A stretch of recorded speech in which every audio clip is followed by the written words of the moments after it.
Just now I hit the button, so let me know.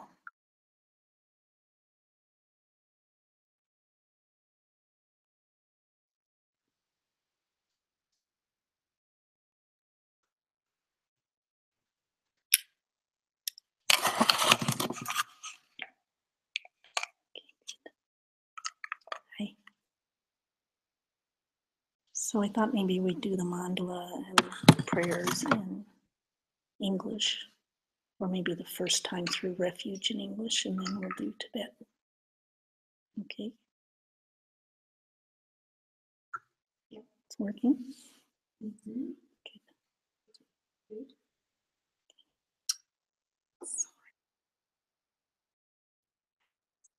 Problem.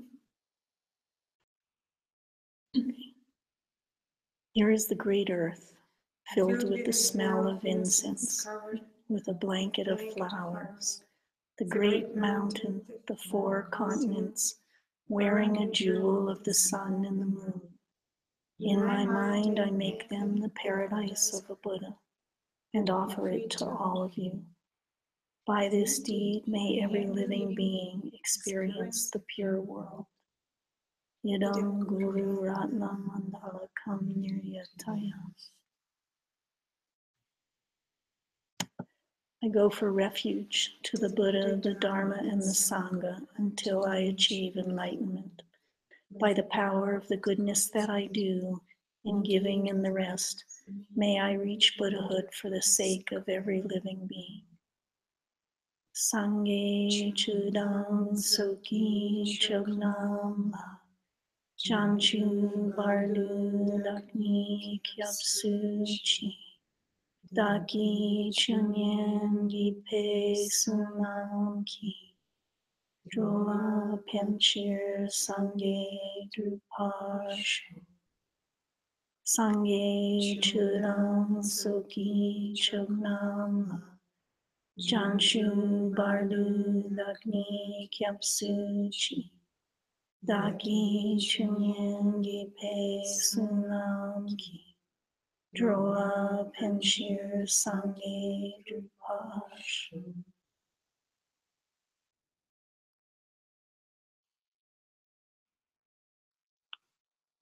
Okay, so welcome back, everyone. This is class 6 of ACI Course 11, the Guide to the Bodhisattva Way of Life. And it's our last class on joyful effort. Aww. In the last class, we talked about 4 forces or 4 efforts, right, that help protect us, that were the armies of a bodhisattva, right? And the first one was armor effort, which is basically using your bodhisattva acts of compassion, etc., to protect you from the demons of negative thoughts and negative actions. And you do prayers, you do acts of compassion in retreats and so on in order to prevent goodnesses from leaking out and negativities from coming in. The second was working effort, which was about the collections of merit and wisdom. So we work hard at collecting goodnesses, collecting merit and wisdom.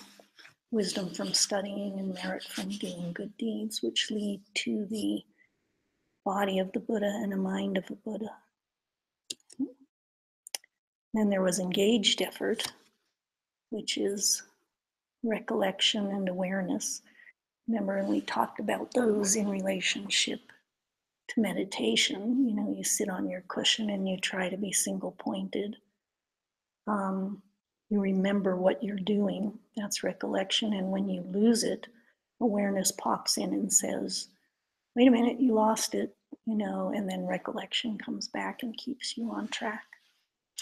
And we talked a lot about how important it was that throughout our day, we remember what we're doing, because you can sit on your cushion for an hour in the morning and then you've got 23 hours of a lot of little negativities coming in, And so to be able to remember, to recollect throughout our day that we're practicing bodhisattvas, so that when someone begins to irritate us, the awareness comes in and goes, wait a minute, remember who you are and what you're doing, right? And you can stop yourself. So that was engaged effort. And then the fourth was self-command, to get to a point, and especially through your meditations, I think, where you have command over your body and you have command over your mind. So that you can tell your body, you know, we're going to sit here on this cushion for several hours, or tell your mind you're going to stay focused on something, and it will do it. So then we also talked about not getting discouraged in, the fact that even gnats, even flies, even little insects have the seed for enlightenment in their mind. And if they can do it, then us as human beings who have so much more control over our minds, we have the ability to discern and to critically think about things. If gnats can do it, then we certainly can do it. Right? We've got the intelligence to be able to do that. All we have to do is start slowly, and build ourselves up and be patient with ourselves, and we'll get there. Right? And because of all the negative things in our life come from our karmas, then all we have to do is create enough goodnesses and be aware enough of our negativities to stop doing them, and things will begin to change. And our capacity to be able to change will grow and grow because of it. Right? So there's only a limited amount of karma that we need. It's a very large amount, but it is a limited amount that we need to become Buddhas. And because of that, we can get there. There's nothing to stop us if we put our minds to it. Right? And then the idea that putting up with spiritual hardships, why I can't do it, why should I do it? We hear things like, and we're going to talk more about that in today's class, but we hear about the Buddha offering his flesh to the tigress and her babies, and we think, man, that's not something I'm ever going to be able to do, and I'm not sure I really want to, if that's what the path is about, But if we start slowly and we understand karma and emptiness, we understand that if we plant good seeds, those things are going to become easier and easier and easier. And they're going to get more joyful, when it comes time to do the things we're asked to do, like sometimes work 12 hours in a retreat, or stay up all night in order to get things printed. I know some people have run to town and, been up most of the night trying to get things printed. The more we create the little karmas, the easier all of that gets. And you can do it without as much of a problem as you do, I found that if I didn't get my 9 hours of sleep, I was pretty miserable the next day, and when I began helping out and not being able to get as much sleep, it was really difficult, and now I can do it much better. Middle of the day, the next day I crash, but it's not that bad. And they say that, we have spent eons. I mean, if you if you believe that our minds don't stop, and so therefore we continue on through lifetime of lifetime and lifetime, we've had eons of lifetimes where we've been murdered, or we've been cut up, or we've been in an accident and our body's been smashed, and all of that has been really done for nothing. It's just been this cycle of suffering that goes on and on and on. And if we can now come to believe that we can end that, there is an end to that by creating the karmas that end that suffering. If we can believe that, then these hardships are nothing compared to what we've gone through before. And what wouldn't you give, if you knew that it would put an end to suffering if you sacrificed your arm, then why not, you know? If it would put an end to wars, things like that, then what wouldn't you give to make that happen?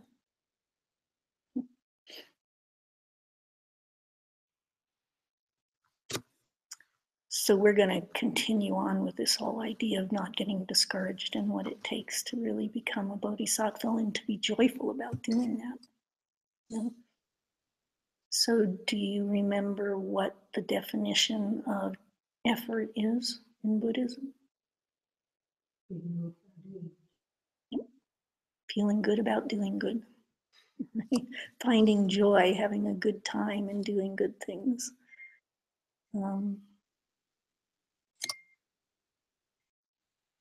So we're asked to do hardships sometimes for the Dharma, right? Things like cleaning cottages day after day, or or being part of producing these big events, which means that we are busy, right? Or the hardship of having to do good things all the time, maybe.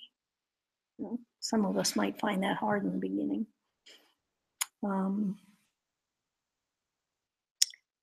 Sometimes, we have to make a choice between going out and having fun or doing our homework, or going to a class and then a friend calls and says, oh, but we were going to go out and have dinner. Wouldn't you like to come?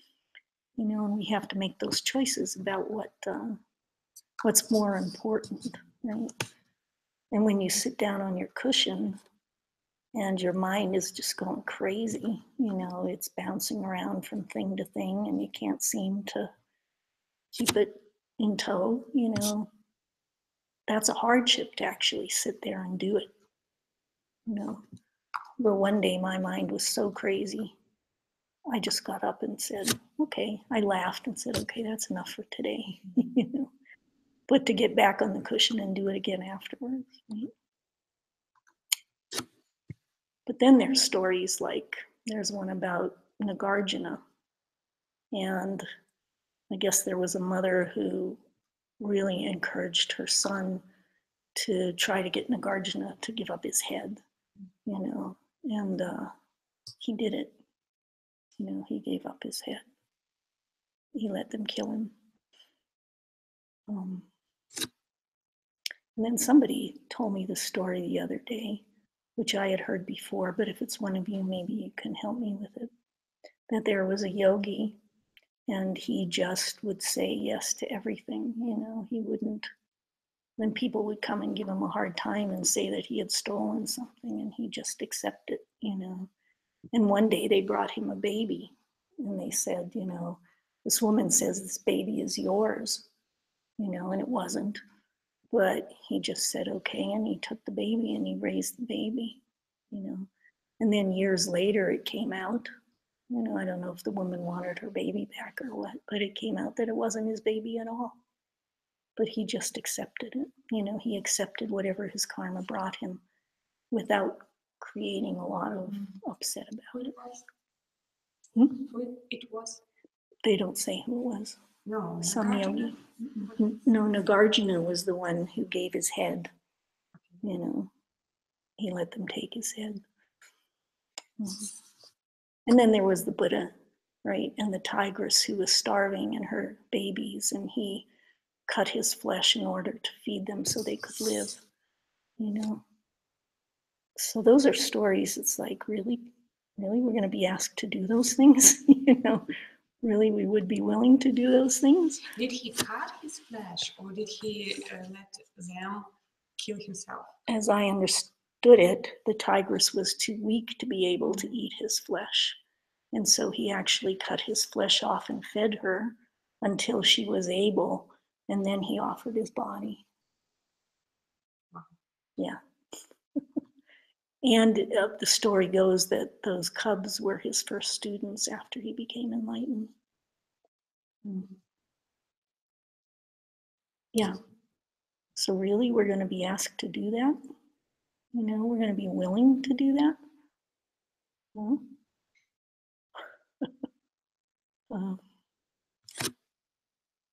maybe I'm willing to make the effort of sitting on my cushion in the morning, and fighting with my mind.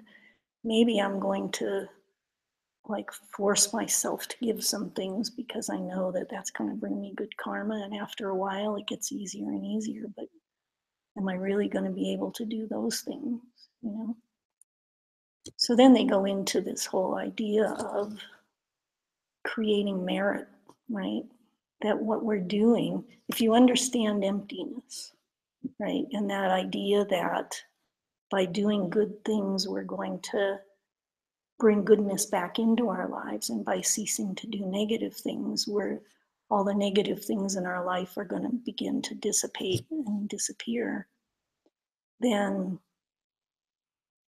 if we create enough goodness, the suffering won't be there, and we'll begin to see all of these things as joyful, right? We're going to begin to see these things. It won't be hard to do it. They say you start with things like vegetables and the like, and slowly you build yourself up. And eventually, he says here somewhere, giving your flesh is going to be like reaching into the refrigerator and handing someone a potato. That it isn't going to hurt because your karma is such that it can't hurt.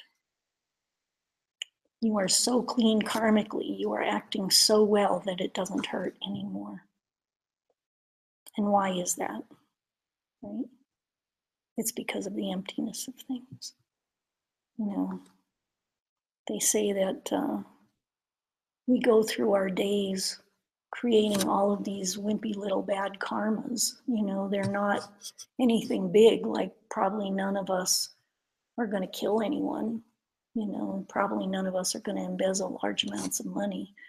But we do go through our days with minor irritations. We go through our days creating a lot of little negativities. And those things come back to us. They grow, karma grows, and they come back to us as the suffering that we feel. Right?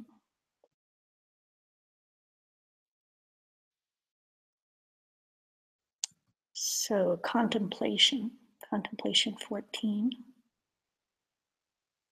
The joyful gift of life.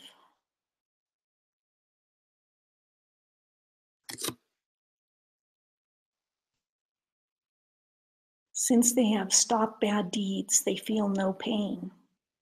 And because they are wise, there's no dislike.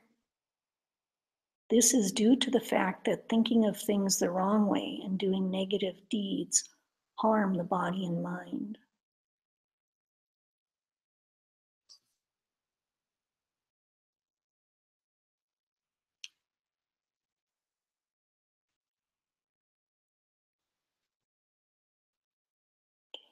So these lines say, because they've slowly given up all their bad karma, they no longer feel any pain.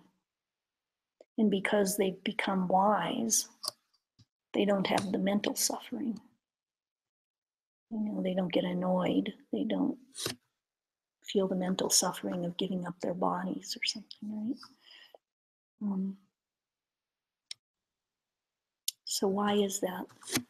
Right? That's that idea of emptiness. Right? So we are empty. Everything around us is empty. The temple's empty. Buoy is empty. It's empty of any self-nature, right? It's what we project onto it that gives it its nature, right? So buoy is not good or bad. The prickly bushes around here aren't good or bad. The snakes, not good or bad. Roads. The roads, roads aren't good or bad. We experience them the way we do because of all of these little karmas that we're constantly creating, right? So it's the collective energy of all those karmas that keep us from seeing buoy, the roads, the thorns, keep us from seeing them as sacred, keep us from seeing them as beautiful. Right?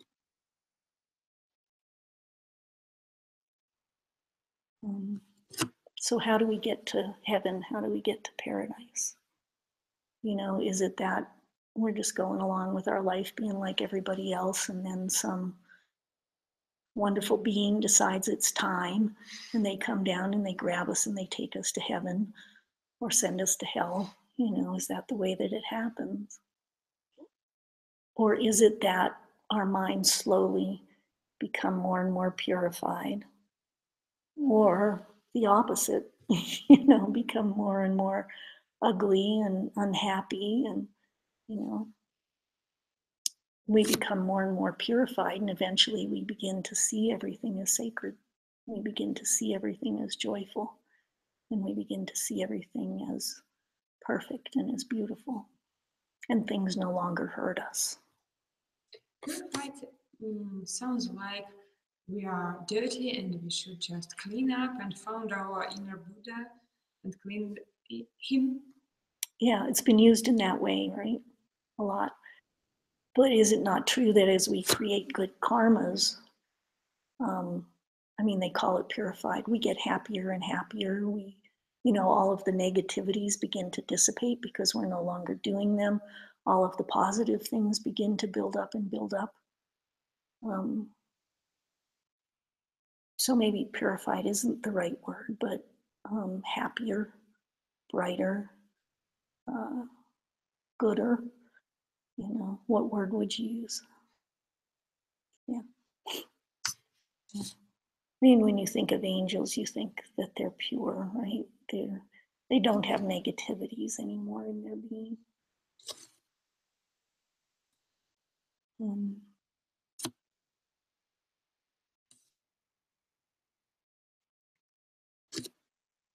So again, as we practice more and more, as we stop doing the negativities and build up more of the positivities, we'll stop seeing them, right? There will be fewer and fewer negative people in our lives. We won't see people arguing and fighting and, people dying, wars happening. Makes me wonder. It was so interesting when Obama was elected, and it was like, wow, in this country, like, wow, that a Black man could get elected president. This is like incredible. Things are really changing, And then he got reelected, and it was like, wow, that's so cool. And then it's like we took a big step backwards as far as I'm concerned, And why did that happen? What arising of karma in my mind or in the collective karma of the country brought about, a person who is less compassionate and less open-minded. Maybe just waves. Yeah, waves of the good and bad. They say that when you do a big goodness, when you are doing something very powerful towards goodness, then some powerful negative karmas are going to arise as well. So perhaps that's what that was all about. But then they'll get purified. You'll move through them quickly, and they won't be as serious as they might have been. Maybe we won't have another Hitler. But maybe it's something to nudge people back in the right direction again, something like that. So, we'll begin to see things change in our lives by creating goodness, right? And I told the story of how I was really careful about my negative speech, my divisive speech, and then things began to change. And it was like some of the people in my life, it looked like they changed. Some of them disappeared. But is it that they changed? Or is it that because I've been cleaning up my own karmas, my perception of them has changed? I don't see them doing those things anymore.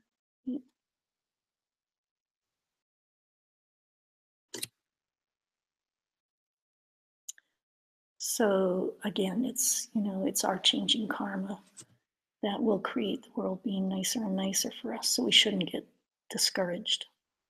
And again, they say, don't do any act of charity that's beyond your ability to do. And Geshe told a story of a woman who was new to their group who offered her house to Ken Rinpoche. She said, please, here, have my house. And Ken Rinpoche said, well, maybe not. Let's wait on that one. We don't need to do that right now. And within a month or two, the woman was gone. Had she offered the house and he took it, and then she left, she may have been very, annoyed, discouraged and annoyed that she had done that.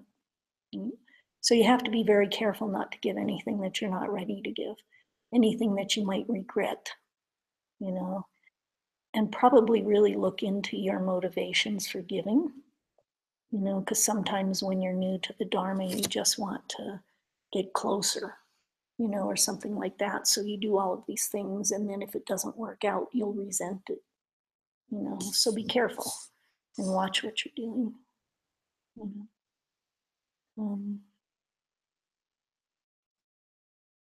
But eventually you will be able to, it'll get so easy. You'll see a need and you'll just want to fill it, and it will make you tremendously happy to do that. You may be able to see someone about to get hit by a car and jump in front of the car yourself and save them. You won't hesitate and it won't hurt.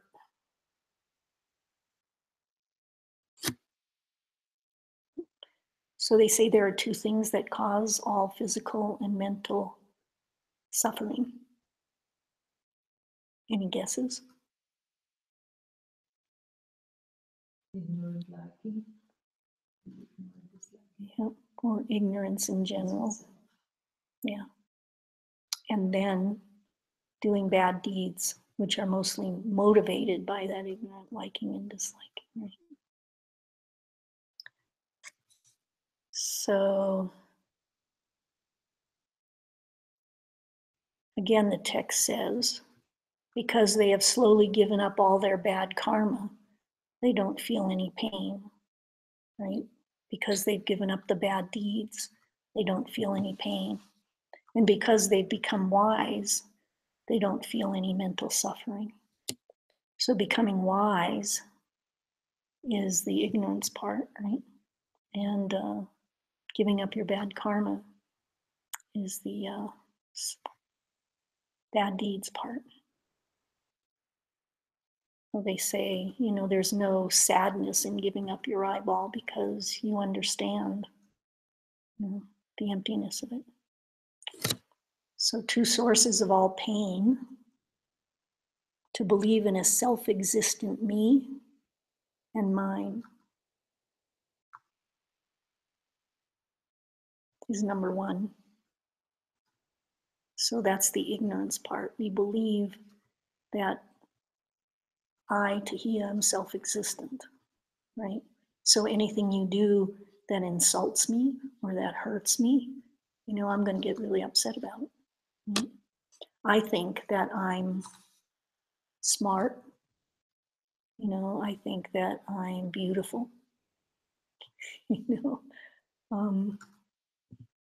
What might you think about yourself? What are all of those things that we think about ourselves? I think I can figure things out really good. All of those things I think are me, right? I think this arm is me, and the finger is me, and the foot is me. But if that were true, if it was self-existently me, then it wouldn't change, right? You think about how much you have changed from the moment you were born, to where you are now.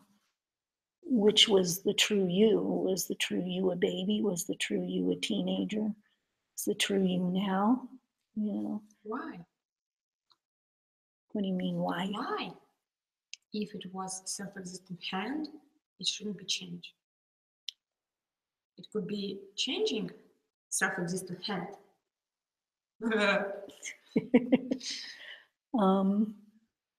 Buddhism says if it's self-existent, it doesn't change.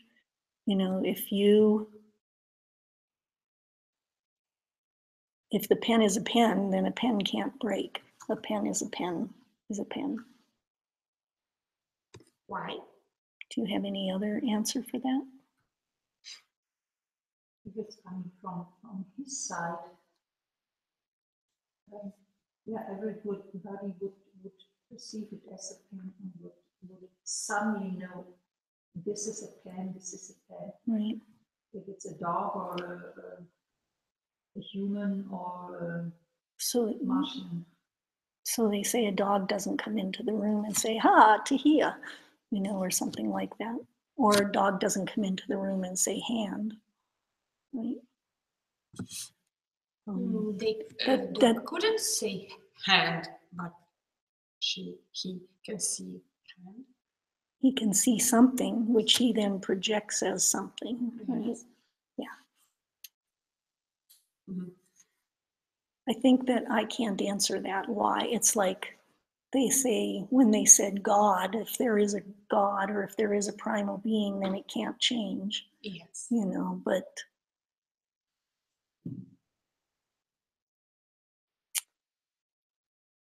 if I am beautiful from my own side, then everybody would see you as beautiful. Yes, sure. But I could be changing or unchanging. I could be changing. From my side. Well, that would mean that you're beautiful one minute and you're not beautiful the next. Right? So you're not self-existently beautiful. Not everybody sees you that way, and you can be ugly. Okay, maybe everybody see me beautiful in one moment and ugly in another one. I don't think that that's true. I think you might perceive yourself as beautiful, and there might be 50 people who see you as beautiful, and in that moment there would be other people who would not see you as beautiful.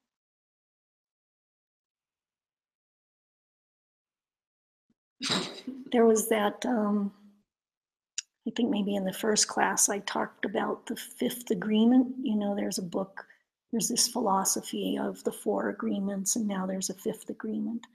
And in that book they talk about like going into a movie theater, and you walk into one movie theater and there's only one person sitting there, and they're watching this movie, and you realize that person is you, and you're seeing this movie of your life in just the way you perceive the movie of your life, right?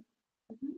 And then you leave and you go into another movie theater, and in that movie theater there's only one person, and you recognize it as like your mother. And then your mother is seeing this movie and you're in the movie, but it doesn't look like the you that you saw in this movie theater, right? Because your mother is seeing you in a very different way than you perceive yourself. And she's seeing herself in a very different way than you perceived her, right?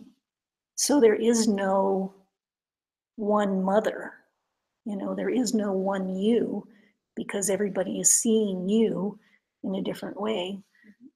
You might say Tahiya is really good teacher, and you might say, oh, I get bored in her class, so people are seeing this you in a very different way. And then remember I told that story about sitting in meditation, and somebody came in and asked me a question, and I saw the question arise as I usually see myself. And then I saw this personality get attached to it as I said the words to somebody else, right? Yeah. And so that personality is what was my interface with the world, but I had never seen it before that moment, So I thought Tahiya was this, and then I saw this other Tahiya, and then I'm sure that many other people were seeing Tahiya in a very different way. So there is no self, there is no Tahiya that is beautiful, is intelligent, is, all of those things in which I perceive myself, right? Because it's different to everybody else who perceives me, right? And my attachment to seeing myself in a particular way is going to cause me a whole lot of suffering. Because I'm going to get upset when somebody does something to this Tahiya that I think I am, or, challenges in some way this perception that I have of myself, right? So it's a big cause of suffering. to be attached to this me and mine.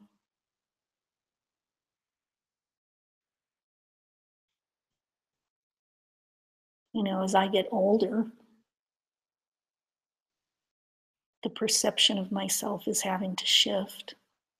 And a friend of mine said this once a few years ago. He said, you know, I go about thinking I'm me, and then I go past a mirror and I see this person, and it's like, who is that?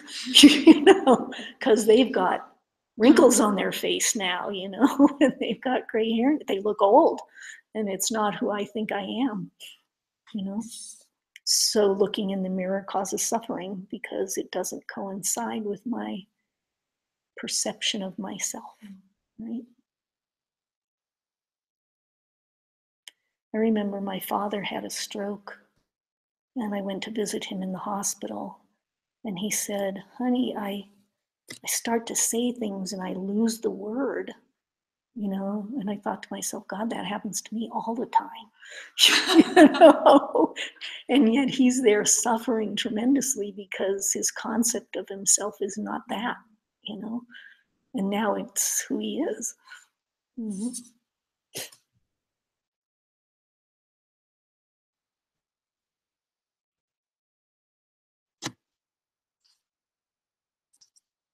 So we have to think about where things come from, right?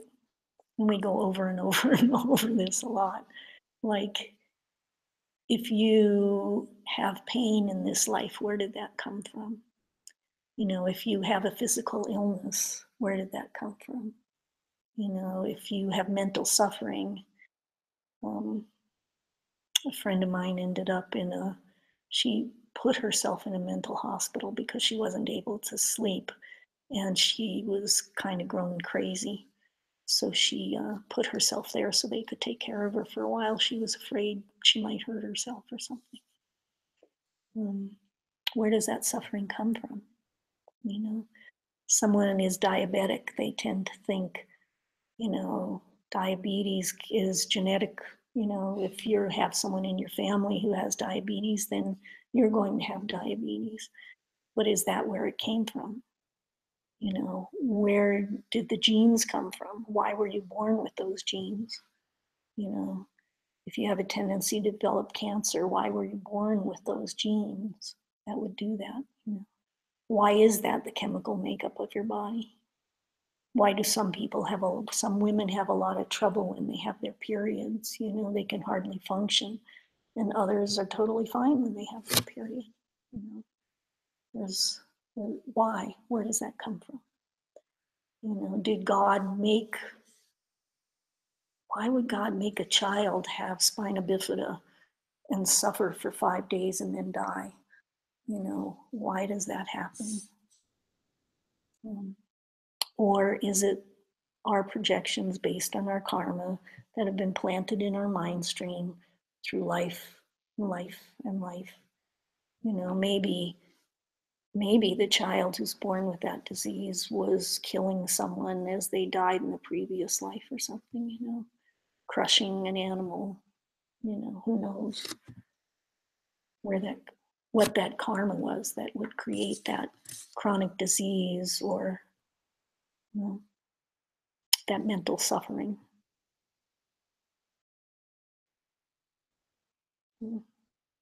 So we ask, like, should I take this medicine or should I take this medicine? You know, should I go see this psychiatrist? Are they good? Are they going to be able to help me?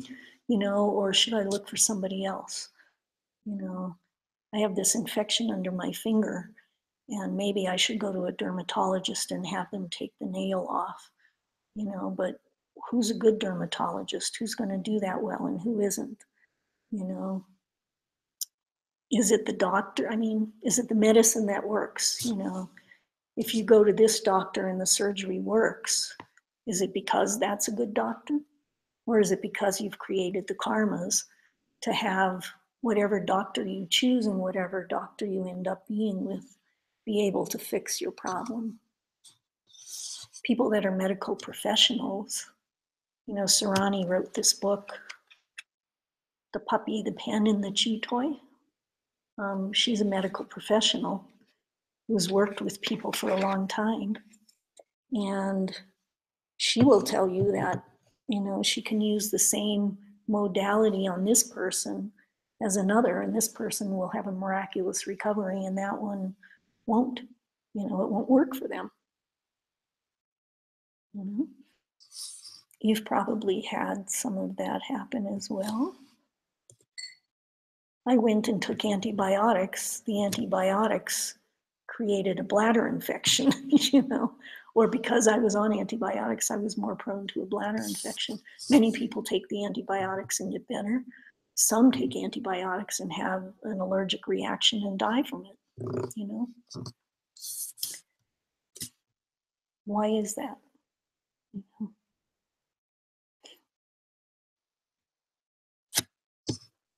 So Buddhism says it's because of the emptiness of everything, because nothing is self-existent, right?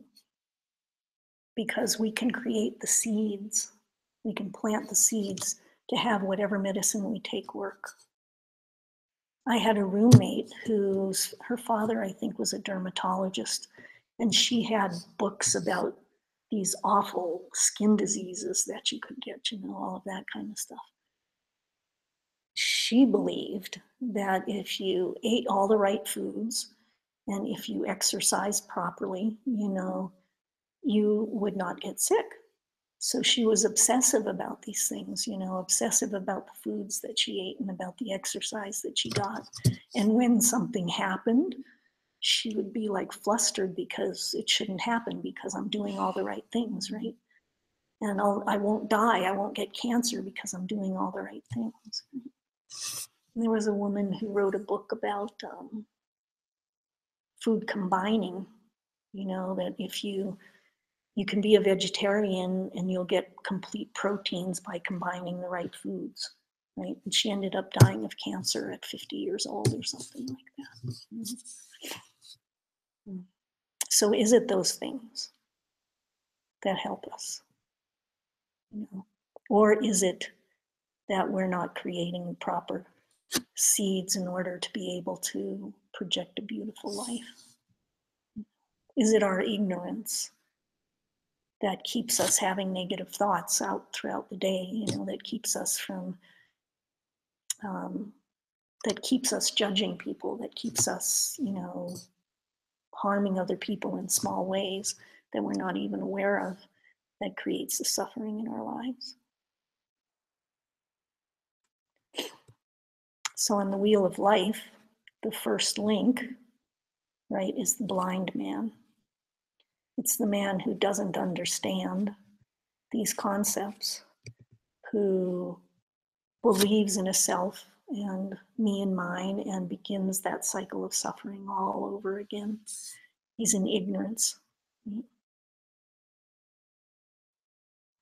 So as you study these things, right, as you practice these things, as you keep yourself from creating the negative karmas and produce the positives, you know, your life gets better and better, and you'll begin to see more and more examples of how this is really working and how it's really true.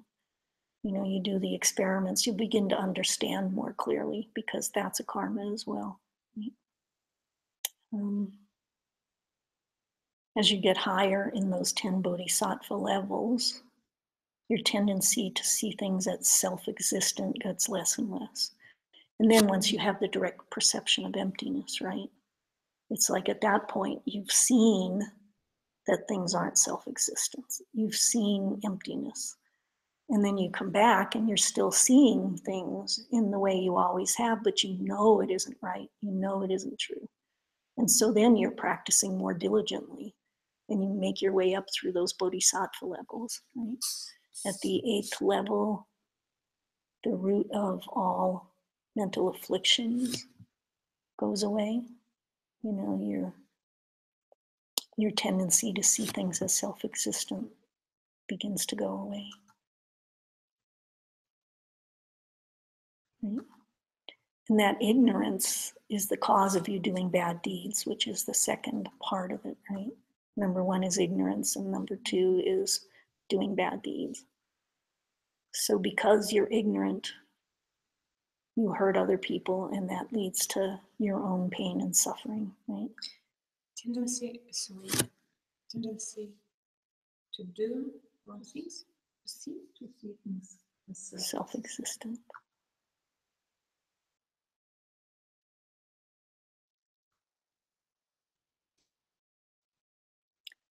So this has all been about the subject of why it doesn't bother bodhisattvas once they get into those higher levels to do these extraordinary things, right?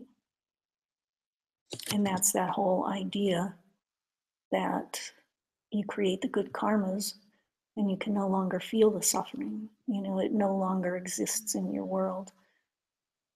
And giving up, you're unattached to your body. You know that this body is only a projection of your mind, and it's okay. You know, you're unattached to it. You know that by giving those things, you will get freer and freer of the pain and the suffering. So don't get discouraged just because you can't do it right now.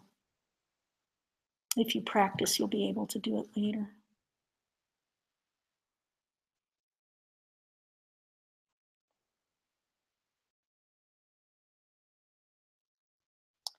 He said, if food was self-existent, then everyone who ate vegetables wouldn't get cancer and die. You know, everyone who took vitamins would be healthy and strong. So it's important to learn what emptiness is, to study it carefully, to start to act upon it, you know, to sit on your cushion and act upon it, to have it in your mind throughout your day. And slowly, slowly, things will change.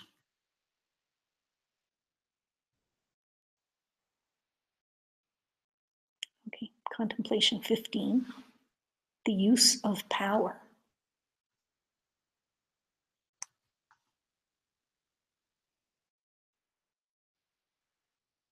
The armies used for achieving the goals of living kind are will, steadfastness, joy, and finally leaving off. Will is developed by fearing pain and engaging in the contemplation of the benefits that it gives. Eliminate then what acts against us. Work hard to use the various forces of will, confidence, joy, and also leaving off. And being engaged in the feeling of self-command in order to increase your capacity for effort.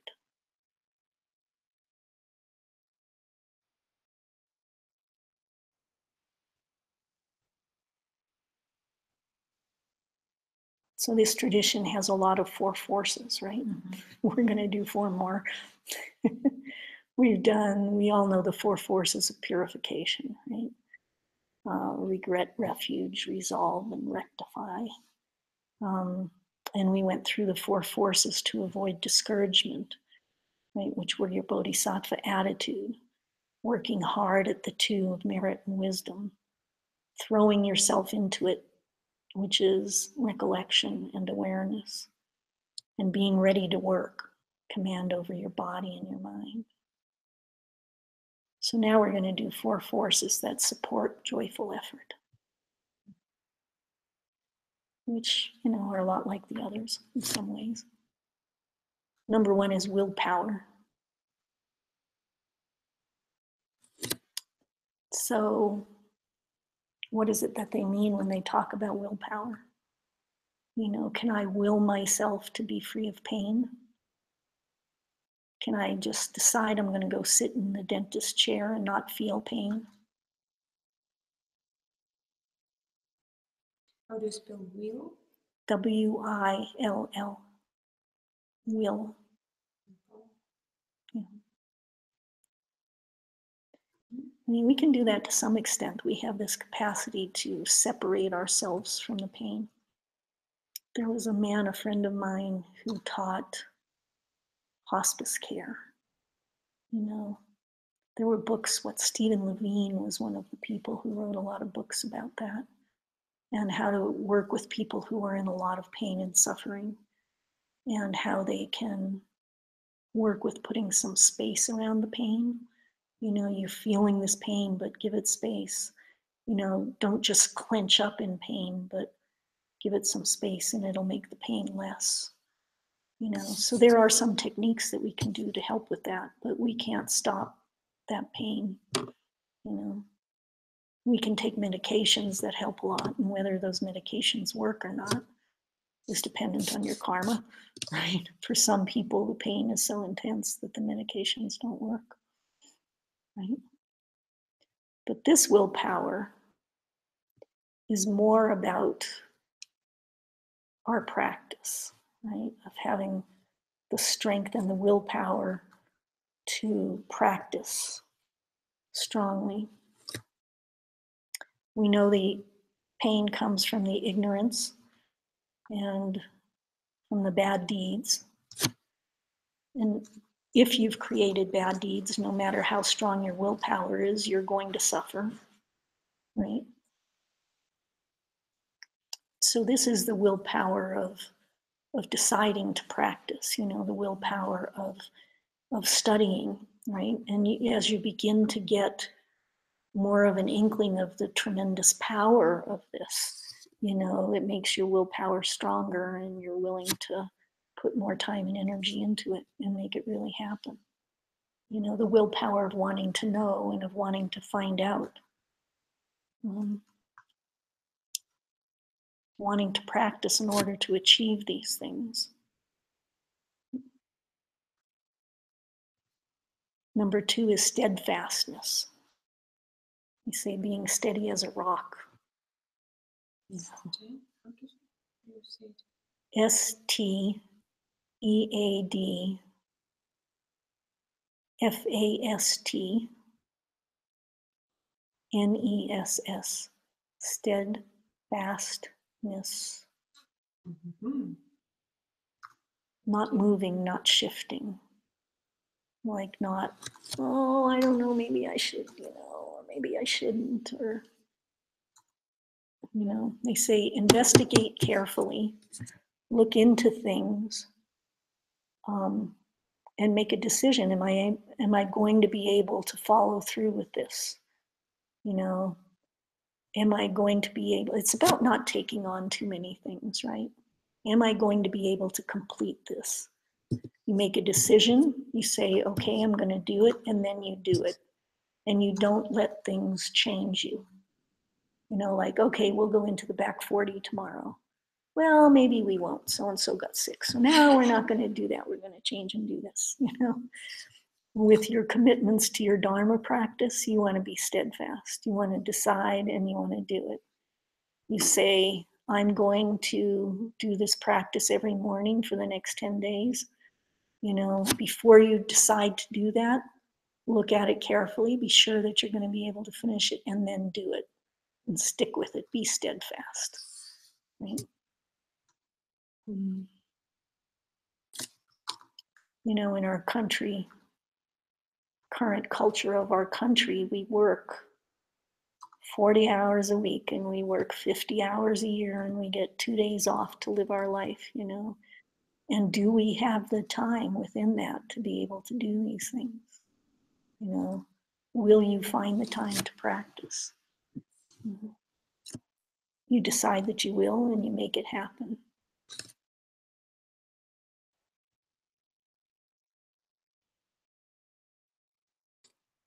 You know, you think about what your life is really about, you know. There was a point somebody said to me, and this was, I was probably in my 30s or so, they said, this is your life, you know, like you get one, they believed you get one, you know, whose life are you going to live? Are you going to pay a lot of attention to what other people think and feel, or are you going to follow your own heart? Are you going to do what you believe is the right thing to do? You know? As we're growing up, our parents have such a strong influence on who we are and what we do, and we want to please them.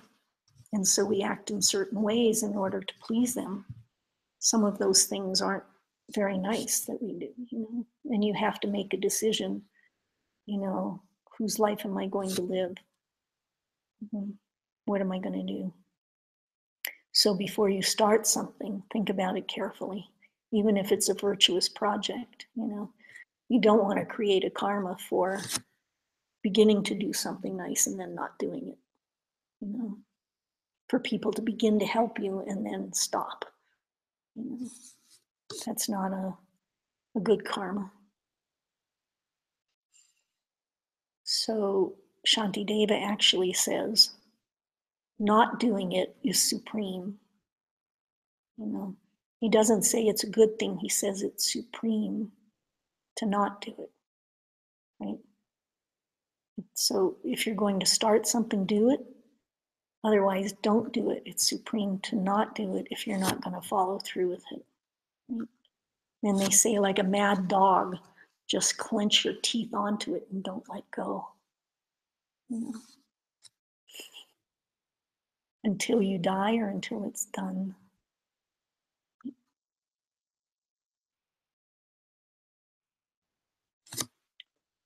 Number 3 of our 4 forces is total delight in your practice. You say, be like a child who gets such joy out of doing something he doesn't want to stop. You get totally engrossed in a game and someone says, come on, and you just can't stop. You just want to do it.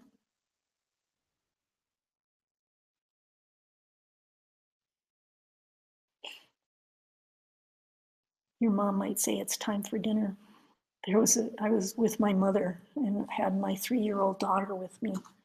And I was helping my mother make dinner, and my daughter was at the table doing a game, and dinner was almost ready. And I said, honey, it's time to get ready for dinner. She said, no, Mom, I'm doing that, and I said, okay, take a few more minutes. It's okay, and then get ready for dinner, please, my mother said, you let her say no to you? I said, yes, it's okay. But be like that child, or you're watching a movie and you have to go to the bathroom really badly, but you just can't leave the movie. So you hold it as long as you can, or you're in class and the teacher doesn't give you a break, right? And you hold it as long as you can. You wait for the last minute. That's how we should do with our practices and our virtuous deeds. We should be so into it that we're enjoying it so much we don't want to stop. And then the second part of that one is being insatiable. So you do it with such joy and with such intensity, that you don't want to stop. But then when it's complete, it's like, okay, what do we do next? Where's my next one? You just want to keep going. You just want to keep creating those beautiful, wonderful seeds for you and everyone else.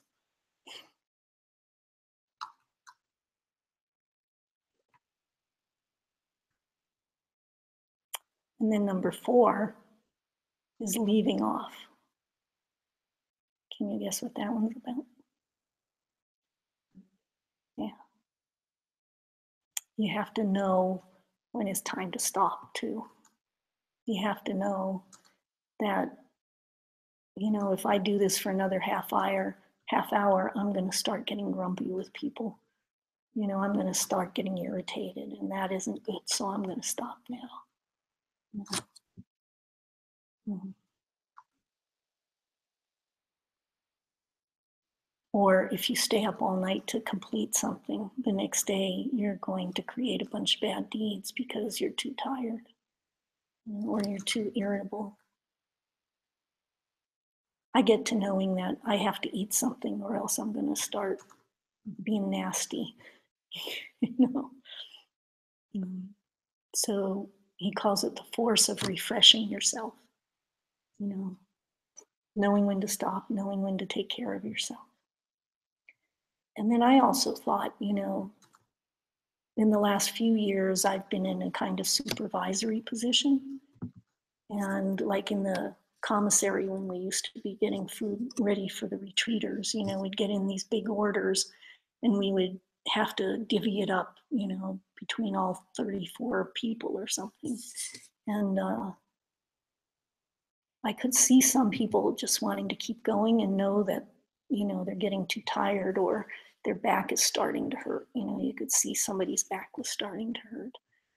So when you're in a position like that, it's also important to know when to encourage other people to take some time, you know. Encourage other people to sit down for a little while and come back later. I think Tim talked about that in one of his early retreats. He had a helper, and he came to realize that one of their best jobs was they would come to him and say, okay, Tim, you need to come and sit down here. Can I give you some food? You know, can I give you some water? Would you like a cup of tea? You know, so it's important to recognize those things, that you can't be a good bodhisattva if you get too tired out, and you don't want to get discouraged, you know, push yourself so hard that you're going to stop. You know, I don't want to do this anymore. I'm leaving.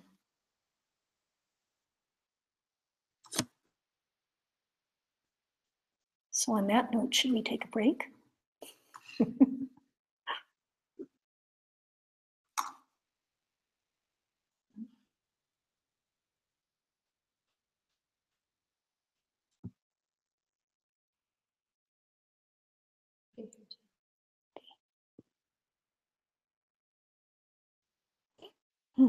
So the next part, Bodhisattvas rising in the East, is contemplation 16 on being unstoppable.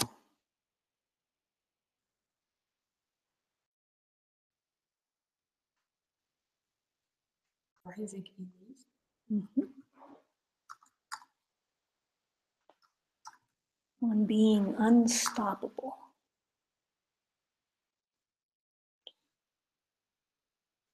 Utilize the technique described in the Diamond Victory banner to practice the confidence once one has begun. At the very beginning, appraise yourself to see if you have the resources needed, and then decide to act or not. The very highest thing to do would be not even to start a thing, but once you have begun, then never allow yourself to stop.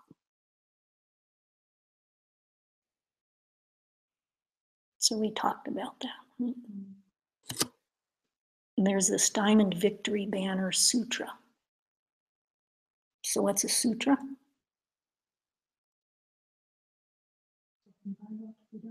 The words spoken by Lord Buddha. If it's a sutra, it's Buddha spoke those words, right?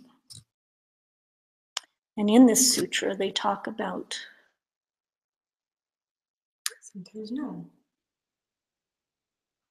Sometimes sutra is not just Buddha's words, it's just what somebody heard about his words.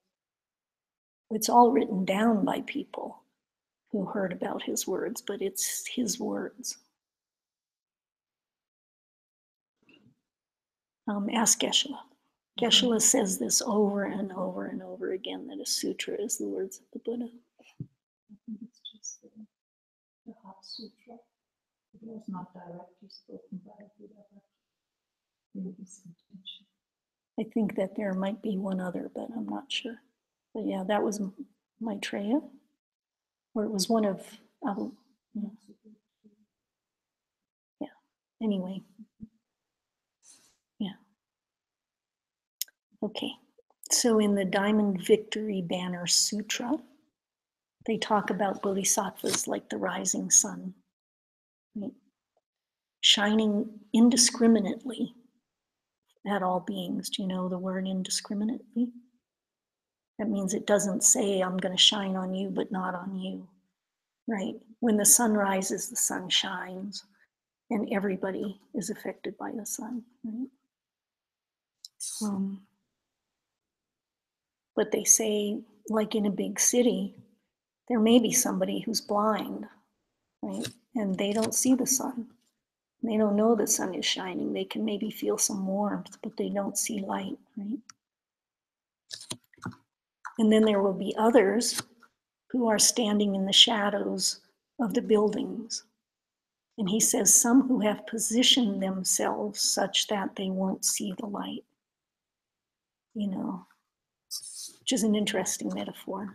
You know, you think of some people and what they do in their own minds to not see it, right? They don't want to see it. So they're standing in the shadows and they can't see the light, right? And then there are some that are standing out in the middle of Central Park or something, you know, and just basking in the light.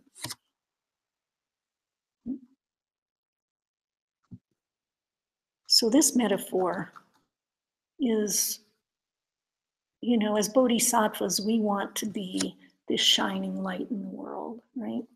We want our hearts to be full of goodness and love, and we're helping everybody, right? But there are going to be people who are going to say, you're just a fool, you know, for thinking that. So what do we do with that? You know, we have to understand that it's their karma to not be able to see and understand it, right? And it's our karma to see somebody else who isn't seeing it and understanding it, you know, who's saying those things to us. Right? There will be some people who will see your good deeds and they'll think, yeah, it's nice that you're doing those things, but, you know, I don't believe all of it. You know, that part of it isn't right. You know, that part of it isn't true. When I was home with my children, I think I had two at that point visiting my parents, and we were playing Monopoly. And, you know, I was helping my kids, you know, giving them some money or, you know, advising them what to do in this game. And my mother at one point turned and said, you know, if you teach them those things, they're going to be abused when they grow up. You know, they're going. This is a dog eat dog world. You know, you can't teach them those things. You know, so my mother was one of those people who, when exposed to that goodness, had a hard time with it. You know, she couldn't understand it at that point in her life. You're going to run into people like that. You know. There was also a point with my mother where I had changed enough and I had created enough good karma that she shifted from being like that, you know, in my life.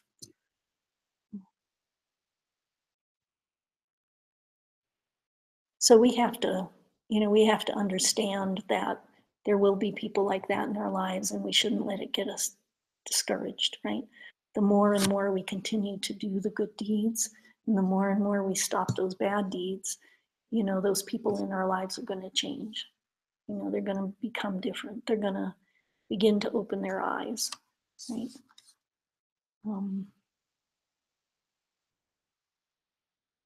So we continue with that wish to help all beings, even though some of them aren't going to accept that at this point in time in their lives.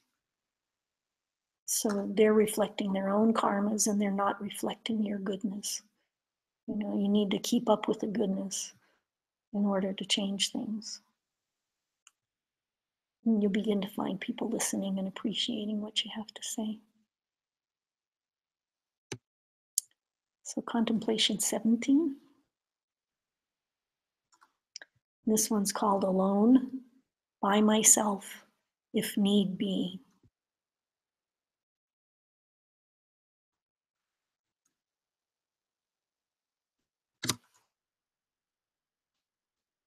So the confidence of accomplishment is when you say, I am willing to do this thing all by myself.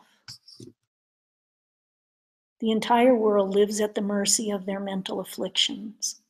They're incapable of helping themselves at all. Beings can't do what I can do, and thus I'll be the one to do what must be done.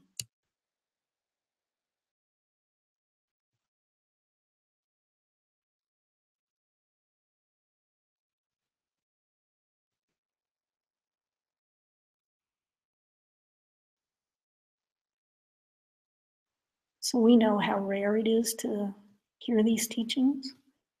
You know, how, I mean, even rare Buddhists are, and then how rare it is even among Buddhists to hear the depths of the teachings that we're getting here, right? So we are in such a better position than most of the people in the world, right? So many people in the world have no idea what it is that's causing their suffering, you know, and they're trying hard to change things and they're not able to.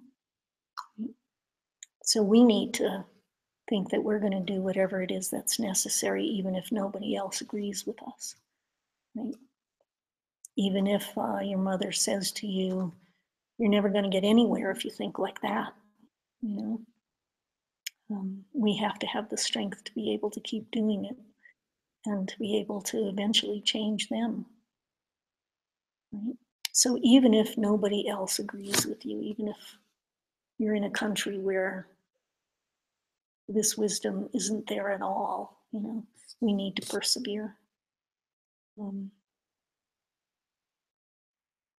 They call it, what is it, Laksam Namdak, taking personal responsibility. You know, and I at one point, I realized, you know, that in some situations I was surrounded by people who didn't think that being nice was a good thing to do, you know. Like I said, they thought you would get abused in your life if you did nice things for people. And I thought to myself, you know, if I want the world to be a better place, if I want the world to be a place full of love, then I gotta do it. You know, if I don't do it, who else is going to do it? You know, it's not going to change if somebody doesn't stand up and say, okay, you know, I'm doing this. You can see, you know, see what it does, see what it's like. They say there will come a time in your own personal practice where, you know, you're going to have to do it on your own.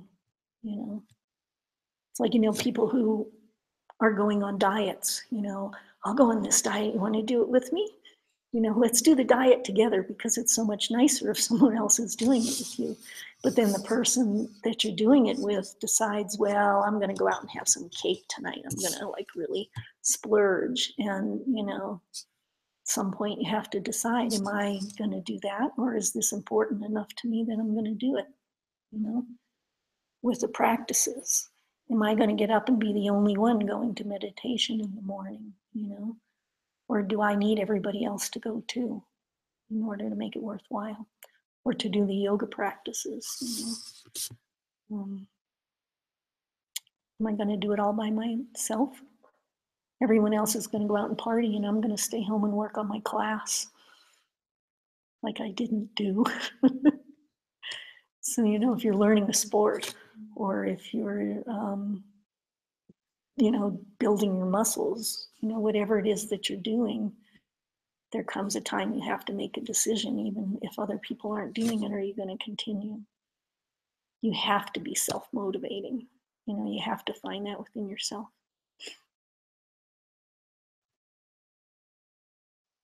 So they say the world labors under the merciless suffering of people's own mental afflictions, right? So people out there, their minds are all so different, you know, and there are so many mental afflictions. Are you going to listen to them when they criticize you? Are you going to be swayed by the ways that they're thinking and give up your own way of thinking? You know, we need to base our actions on the people that we trust, on the teachings, on our lamas, you know. We have to decide what our guiding principle is and stick by it.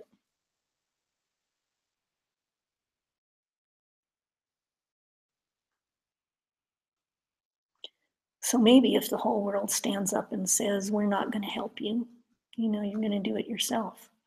If the whole world stands up and says, we think that what you're doing is wrong, you know, then what do you do?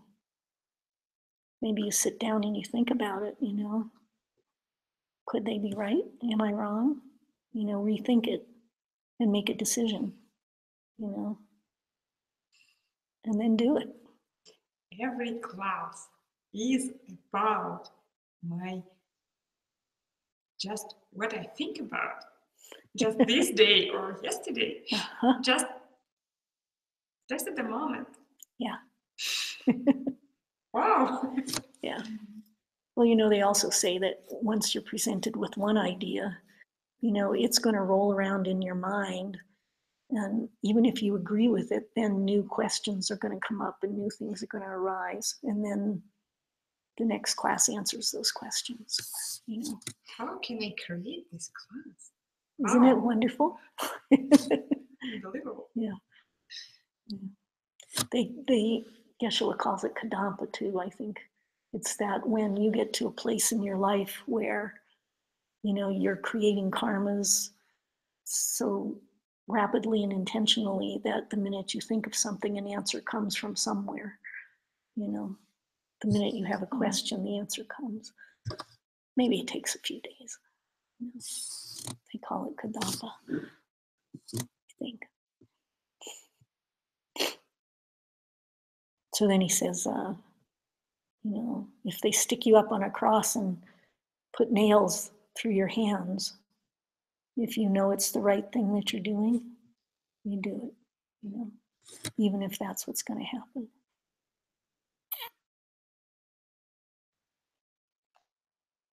So contemplation 18, the dead snake.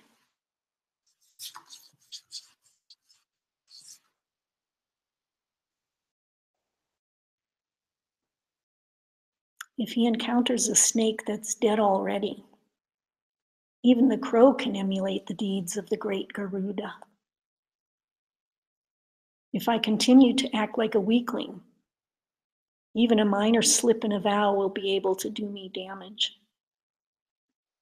Do you really think you could ever be free, living in the destitution of effort lost to discouragement?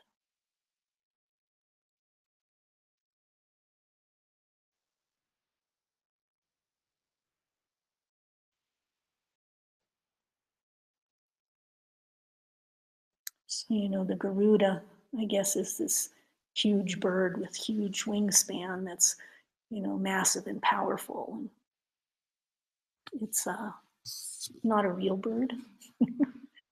But here it says that, if the snake is dead already, even a crow can come and act like the big Garuda, And the idea is that if you're weak in your commitment and in your beliefs, then it doesn't take much to come along and, knock you off your path, right?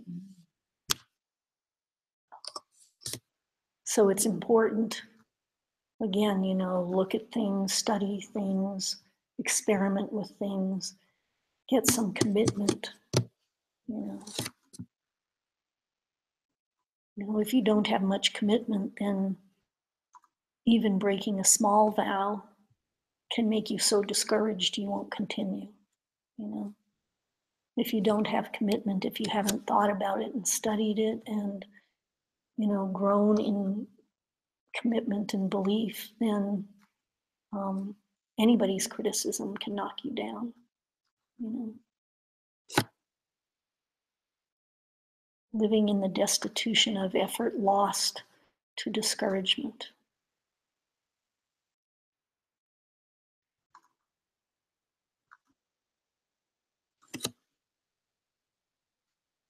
Well, as bodhisattvas, we're practicing these perfections of, giving and morality, patience, effort, meditation, and wisdom, right? And we have those in our minds every day and we're working with them. And then someone comes along and says, "You're crazy. That's a really stupid thing to be doing." If you're not convinced, if you're not strong in your beliefs, that's going to knock you right off the path, right?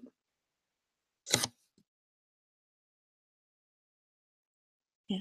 Today, I have a client in Russia, and we never were too close to each other, but sometimes she's a psychologist, and sometimes I ask her a question.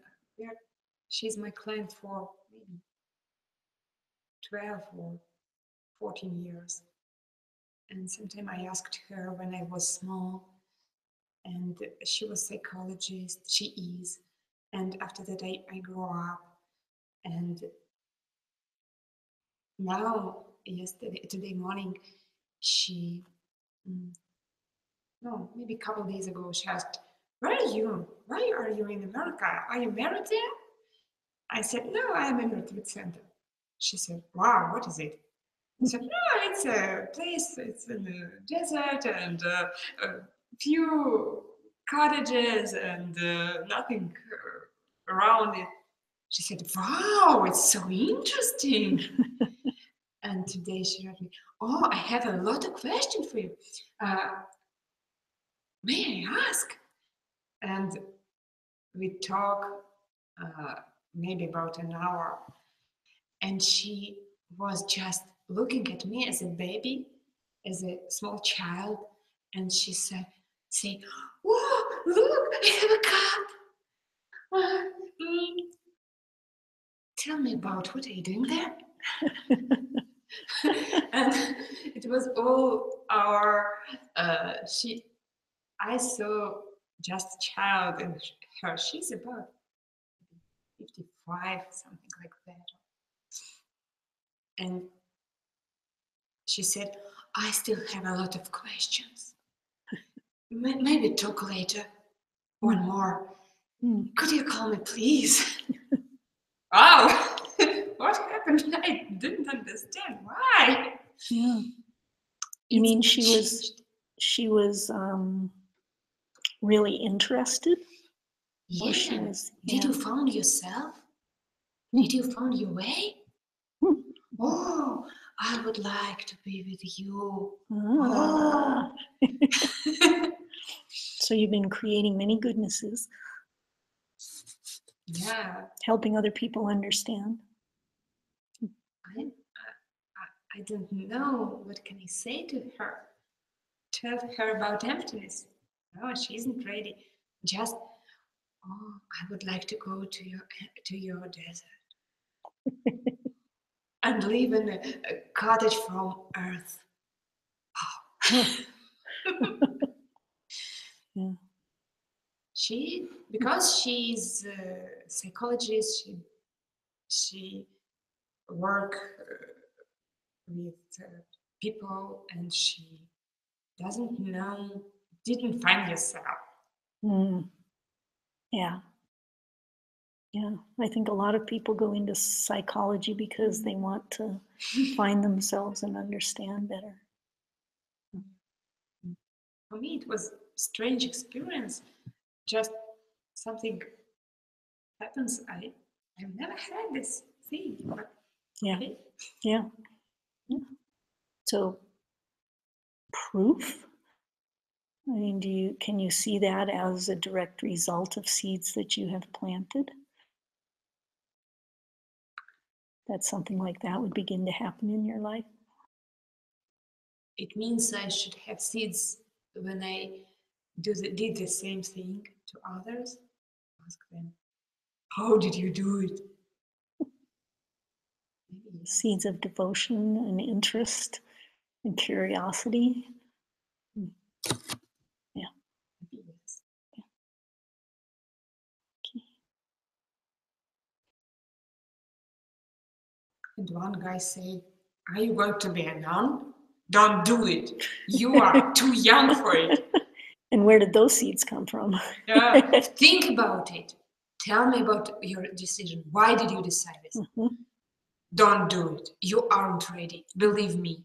You need a man, and you need relationships. Believe me, I see.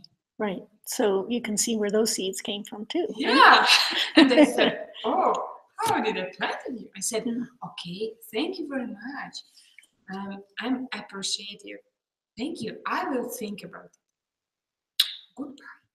And said, "Oh, how did I plant you?" Yeah. Well, the other day you were telling me about, because of your job, you're in a position to be telling people what they should be doing, and you can be really pushy about it. And Yeah. And I was so there you go. happy there. Just arising. Yeah. Wow. Yeah. Okay, so we were talking about you know, getting so strong in your practice and shining, the Bodhisattva shining no matter what.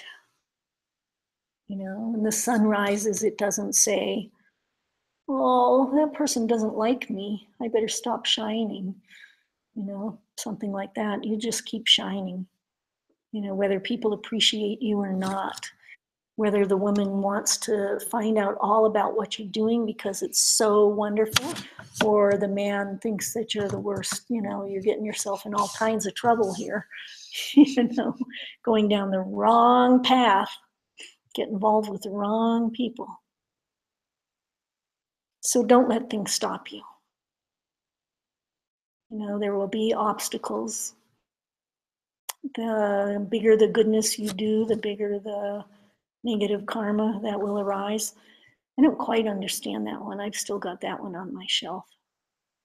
I think it's because you're using up good seeds. And so Geshe talks about which ones are lined up to take off next or something. I think it has to be something like that.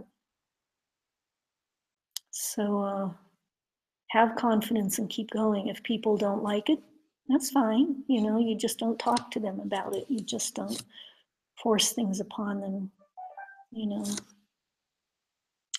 Practice quietly if other people are disturbed by your practice, right? Things like do your goodnesses without a lot of flurry. People don't have to know what you're doing. It's actually one of the Bodhisattva vows, I think, to kind of keep it quiet, you know, to do your goodnesses without a lot of fluff and flurry and without expecting appreciation from other people. You know, just keep doing it and things are going to change.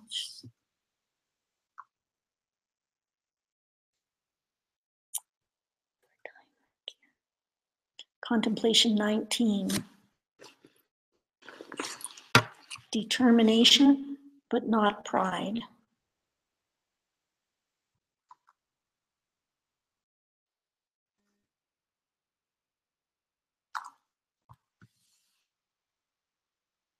Those of confidence never become slaves of the enemy, pride.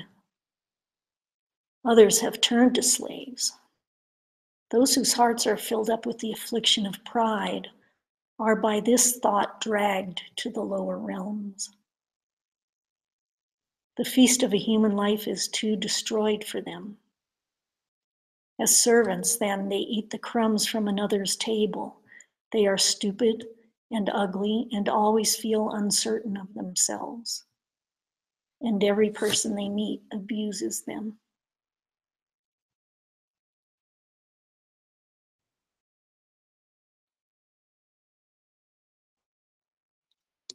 So here they're cautioning, you know, you have to have confidence. You have to have enough strength to continue in your practice. You have to have enough strength to stand up against people criticizing you, you know, people thinking that you're stupid or you're going down the wrong path. You shouldn't be doing it.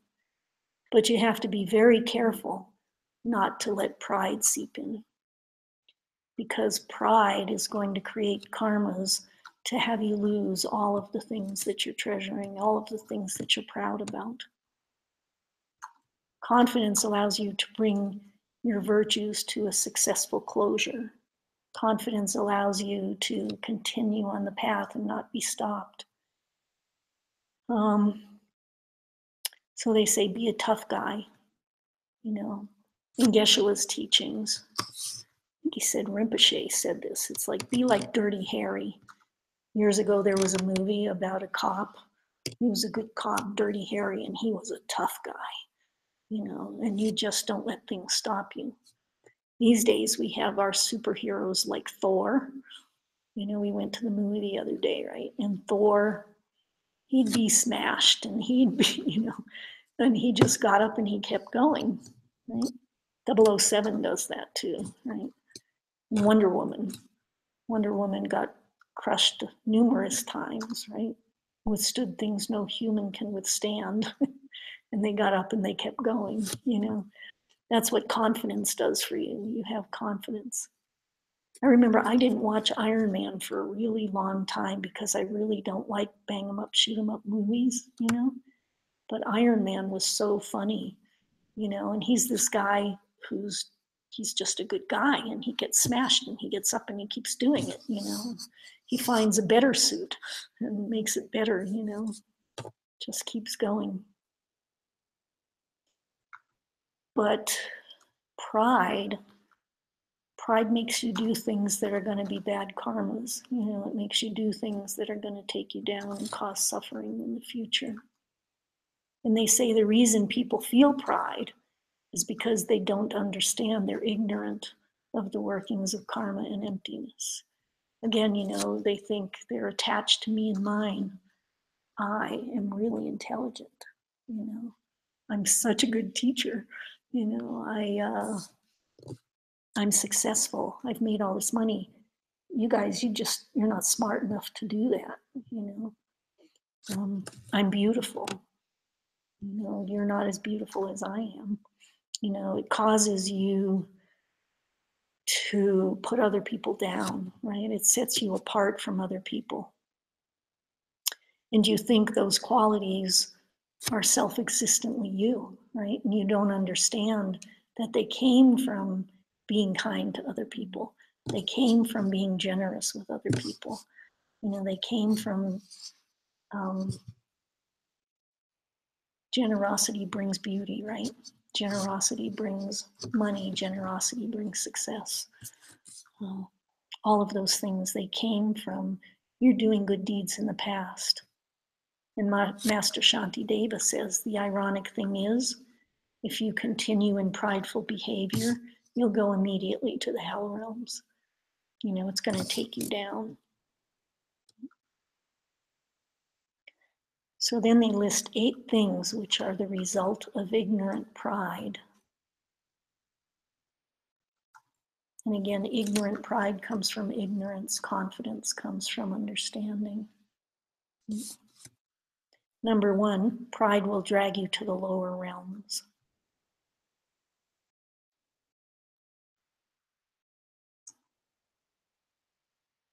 Number 2, it will destroy your mental happiness. Because now instead of being filled with love and compassion, you know, you're looking down and you're seeing negative. Right? Number 3, it will turn you into a beggar. It will ruin your finances.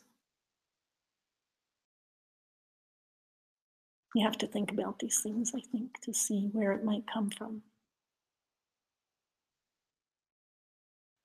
Number 4, you'll lose your authority. Probably being prideful, you're taking authority away from other people. I know how to do this better than you. You know, let me do it. And then people are going to be like that with you in the future. Number 5, you'll lose your intelligence.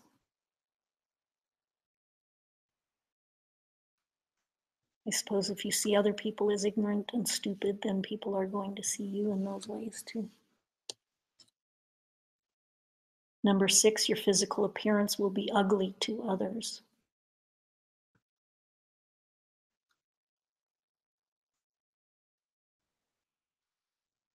Number 7, you'll lose your confidence.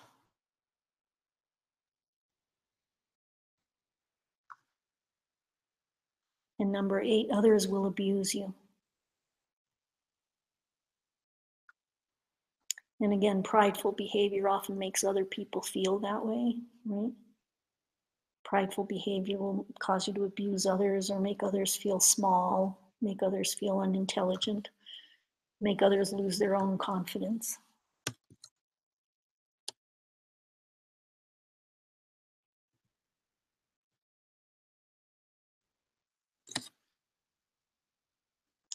He says it's not only that it makes you arrogant and unpleasant and condescending, it causes you to lose your intelligence and your ability to think about things.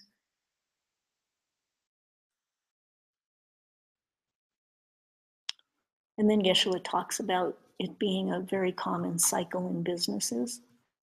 that, you know, somebody, young person gets very successful in business. You know, they feel like they've made all the right decisions. They can't do anything wrong, you know, and then they start getting prideful and they start abusing the people that work for them. And they plummet, you know, suddenly they lose everything. You know, they can't make a decision that's right. Everything seems to be going wrong. They lose their confidence because suddenly, you know, they're not able to make the right decisions. They start getting angry and upset with their employees, right? They start abusing their employees. And then other people start abusing them. Yeah. My daughter, when she was a child, she started to cook, and she cooked very well. She just opened first recipe in the internet and cooked. It was amazing. And she said, "Oh, you are stupid. You can't cook tasty. Just me can cook very well." And she cooked very good cakes, and it was really good. And maybe it took a few years, and she lost her possibility. Yeah. And she opened very good recipe, and she tried to cook. Terrible. It's terrible. Yeah. And she understands it now. Yeah. I think they can hear you when you're sitting this close. Yeah. Her daughter started cooking and everything was really wonderful. And then she started saying, you know, you can't cook. You're no good. And then after a few years, she lost her ability to cook.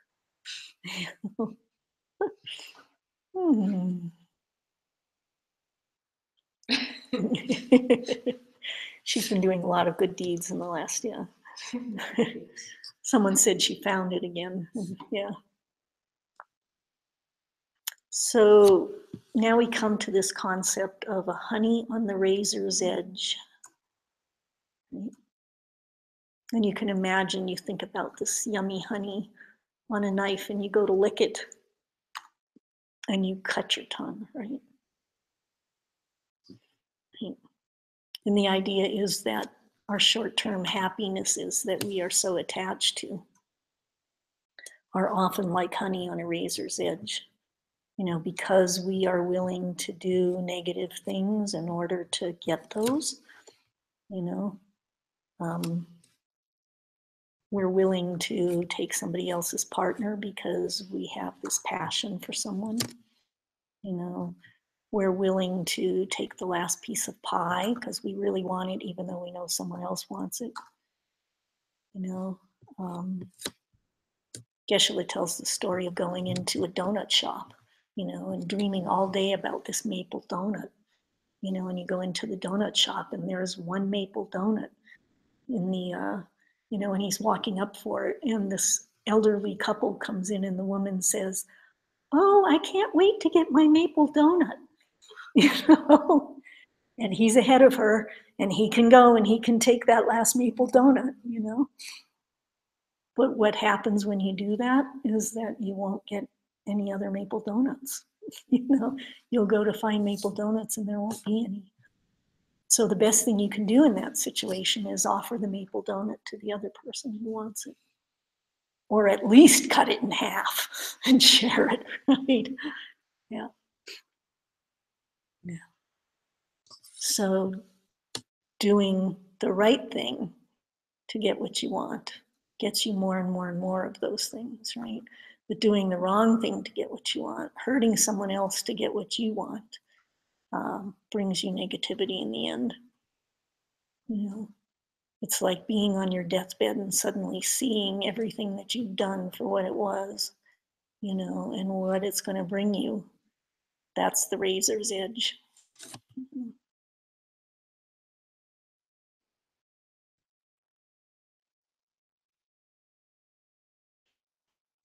They say the bad karma that comes from those things is an insatiable desire.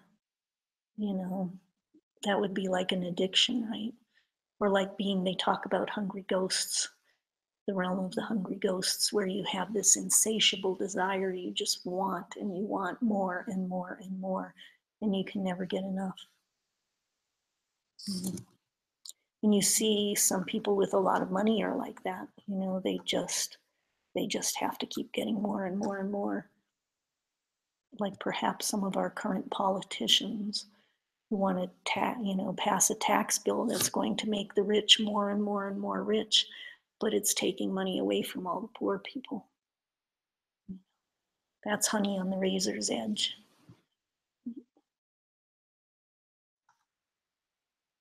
So then it would be things like, you want to play the radio and you love a certain kind of music, but you're with this group of people and you know that those people, they don't like that kind of music. So what do? You turn the radio on and you turn it up really loud because it gives you such great pleasure, but it's disturbing these other people. Somebody's trying to read a book, or, somebody is resting and you turn your music on full blast.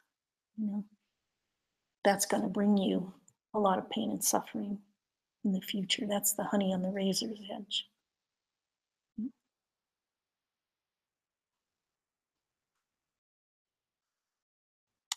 Or you really want to have sex with someone, and they have a headache, but you're convincing them and they're going to go ahead and have sex with you.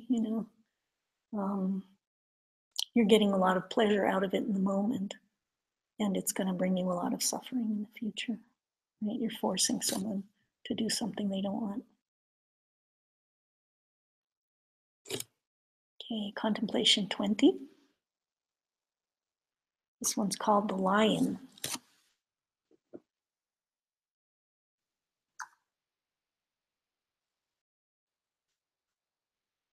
When you find yourself in the enemy's camp and surrounded, look for 1,000 ways to shield yourself from them. Be like a lion with foxes and such, never allowing the mass of mental afflictions to break through to you.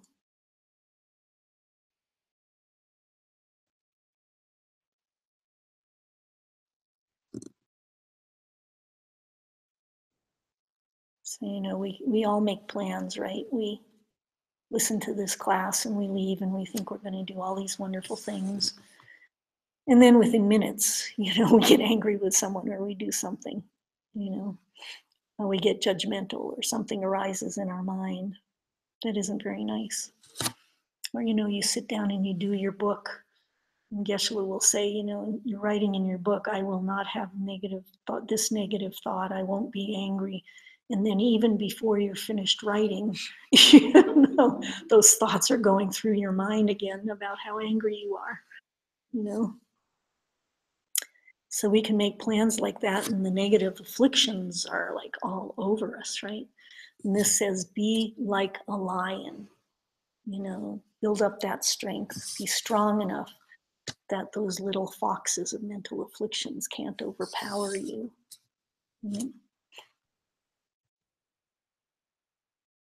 So we think when things like that happen, we might get discouraged and go, oh my God, I can't even make it 5 minutes, without this arising in my mind.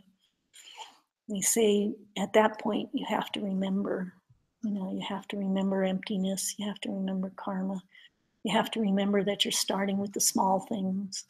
You remember that every little good deed that you do is increasing your capacity to be able to stand up to these things. Right? So find anything, any little good deed that you can do, keep your eye out for them. The human capacity for watchfulness and awareness is infinite, right? Unbelievable. So it's the story which I think you guys have heard before, right? Somebody puts a bowl of oil in your hand and they fill it up so full that it's like even a little bit on top, and they say, walk across the room and don't spill a drop. You might think, there's no way I'm going to be able to do that. But let them hold a knife to your throat and tell you if you spill a drop, you're dead, and you're going to be able to do it. You're going to make it across the floor. So the human capacity for doing these things, for being aware, for remembering and doing it is unbelievable. It's so strong. And you can do it. You just have to continue to do all the little things that are going to increase your capacity for it. You have to stop the negativities and keep doing all the many little things that you can find. So if you practice and you have the right motivation and the right determination, you'll be able to get there.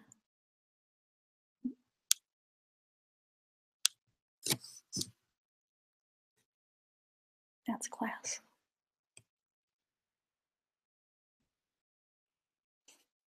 Thank you. Yeah. You greatly increased your capacity for this by coming to class tonight, by listening to all of these things. Do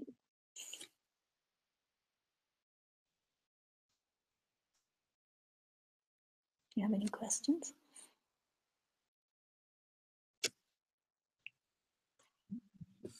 Thank you very much. So the meditation for tonight is really the same as it's been for the last two classes. And that's to really spend some more time thinking about where the things come from. Thinking about all the concepts, what questions do you have? What do you believe? What don't you believe? Mm-hmm.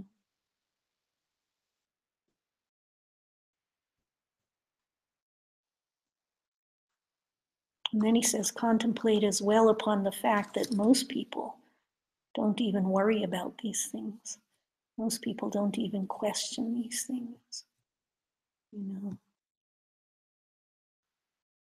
how lucky you are to be hearing about it and to have the capacity to think about it and explore it and experiment with it.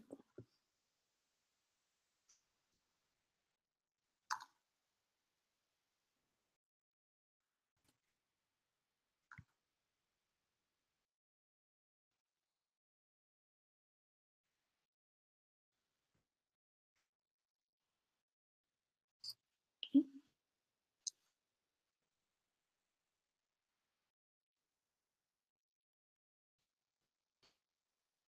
Here is the great earth, filled with the smell of incense, covered with a blanket of flowers, the great mountain, the four continents, wearing a jewel of the sun and the moon. In my mind, I make them the paradise of a Buddha and offer it all to you.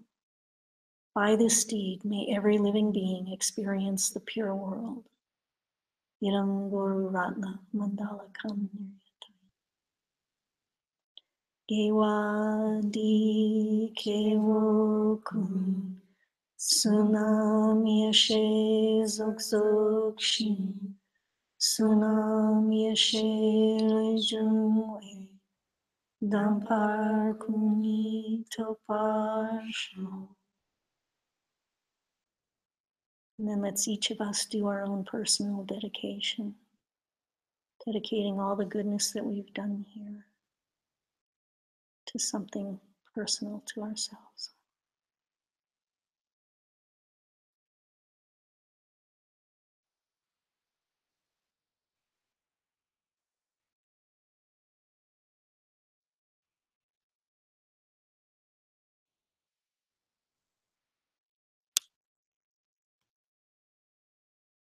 So class again Thursday night, 6:30.